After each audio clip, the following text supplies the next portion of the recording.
سلامونه جوړ په خیر هیله ده چې تاسو به ټول روغ او جوړ وئ.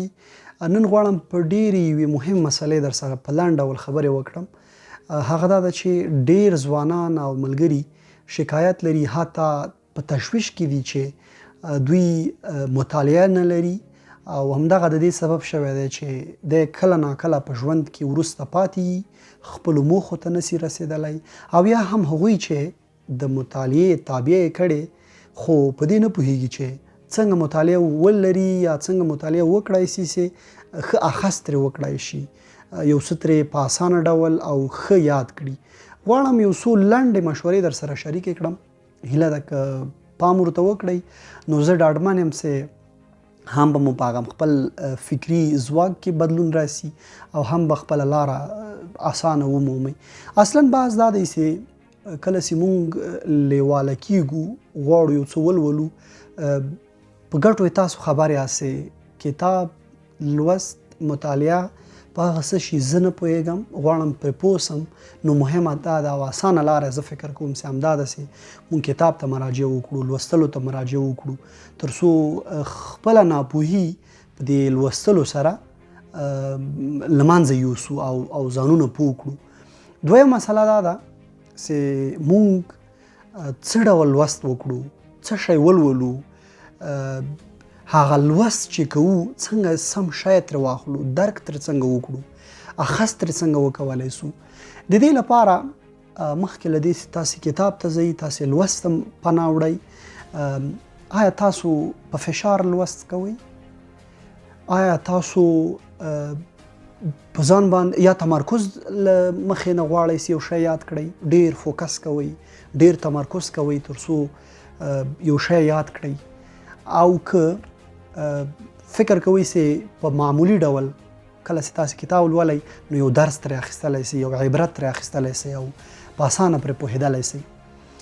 زه د پوهېدلو لپاره غواړم چې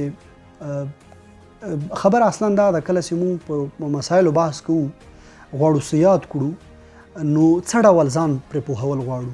آیا ازموینه غواړو ورکړو په هغه مسایلو کې، یا یو داسې یو پوښتنه چې که چیرته زه کښېنم بحث وکړم، دومره یوازې چې هغه د بحث ګټونکی زه اوسېږم، د دې لپاره لوست کوو. یعنې کله چې موږ لوست کوو زموږ هغه د لوستو یا د مطالعه کېدو موخه باید معلومه وي.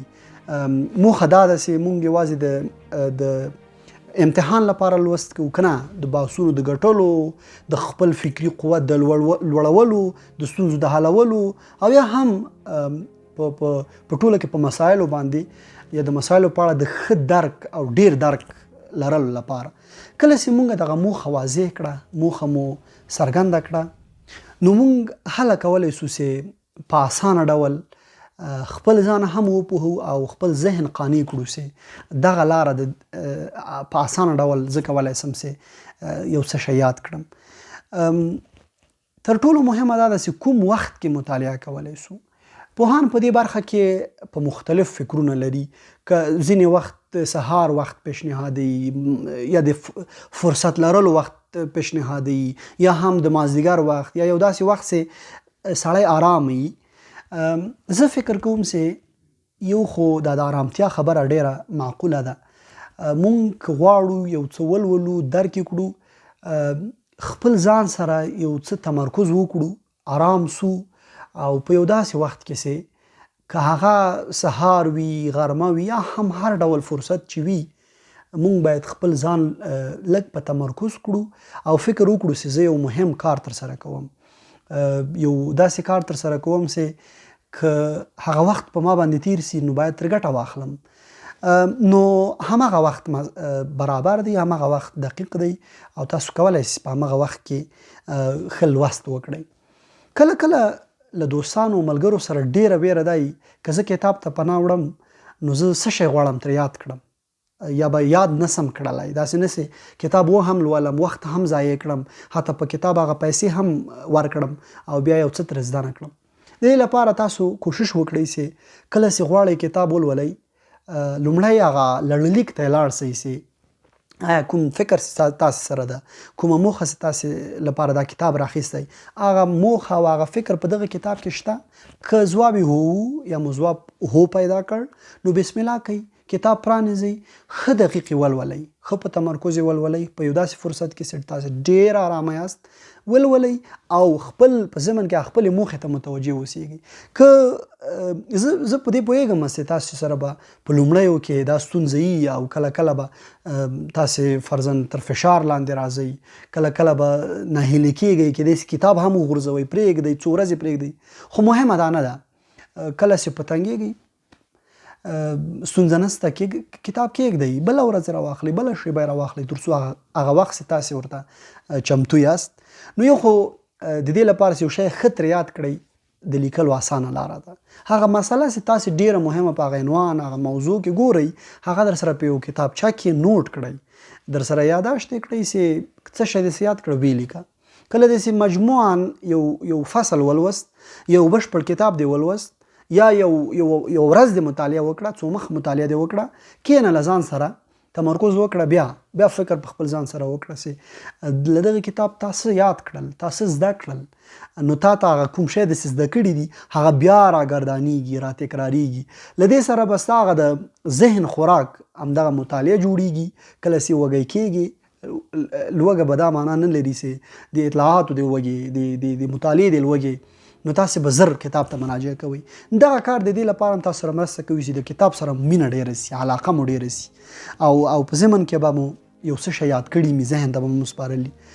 خو ډېر دوستان کله چې کتاب لولي په ډېر فشار یې لولي، په ډېر تمرکز یې لولي، یا غواړي چې په زور یو شی یاد کړي. داسې نه کېږي. که هغوی په کتاب فشار راوړي او خپل ځان فشار راوړي، دوه تاوانونه کوي. یو داسې ذهن یې کمزوری کېږي، که نه، د هغه ذهن چې کوم د هغه ځواک څومره ده، یوه لیوالتیا له منځه ځي، ذهن یې کمزوری کېږي، او بالاخره هغه د وخت په اوږدو کې د تمرکز له لاسه ورکوي. یعنی کله چې یو څوک ورته وایي دغه سملواره یا حاضر ځواب کېدلی نسي، سملوار هغه پوښتنه نسي درکولی، یا هغه مسله نسي کیچ کولی سي، ما ته څه وویل سو، ما ته څه دنده راوسپارل سوه، یا زه څه مسؤلیت لرم. کله چې دی دا تفکیک کوي د ذهن سره، دا بحث کوي چې زه به یا ما دغه پوښتنه وسوه، یا زه باید دغه مسؤلیت ترسره کړم، نو دا وخت ترې اخلي، د وخت ضایع پکې مهم مسله ده. خبره دا ده چې مونږ که دغه ډول مطالعه وسي، نو د دې په ځای چې کتاب یا لوست خلک د ګټې لپاره کوي، نو له تاوانونو سره به بیا مخامخ سوي. د ځانګړي مهالویش مسله ډېره مهمه ده چې نارمل موږ تاسو ټول کار کوو، ټول فرضاً هفته کې 2 ورځې کار کوي، یا فرضاً یو جمعه رخصت ولري. مهمه دا ده چې دا وخت سړی څنګه مدیریت کولی سي، او د وخت په مدیریت کې یو وخت د مدیریت پوهان په دې باندې معتقد دي چې یو ځانګړی وخت باید مطالعې ته ځانګړی سي، کتاب ته ځانګړی سي.